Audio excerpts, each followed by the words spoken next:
প্রথম প্রথম ফেরার সময় অমলেশ খানিকটা পথ একসঙ্গে এসে কোনো একখানে ছেড়ে দিত। অনুভাকে এখন প্রায়ই দরজা পর্যন্ত পৌঁছে দিয়ে যায়। অবশ্য বাড়ির মধ্যে ঢোকে না কোনোদিনই।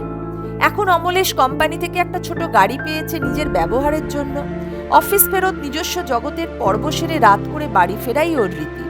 ড্রাইভার নেয়নি, নিজেই চালায়, অতএব ওর গতিবিধির ওপর ওর নিজেরই হাতে। কিন্তু আজ অনুভা বলল, আজ আপনাকে দেখে তাড়াতাড়ি পালালো। আমি ওর মুখটা দেখতে পাচ্ছিলাম না, ওর ঘাটটা জানলার দিকে ঘোরানো ছিল।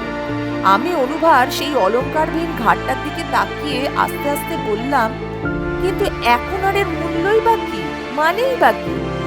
অনুভা হঠাৎ খুব হালকা গলায় বলে উঠল, এখন মানেও কিছু নেই, মূল্যও কিছু নেই। মাঝে মাঝে এক একটা সন্ধে একটু ভালো কাটে, এই আর কি।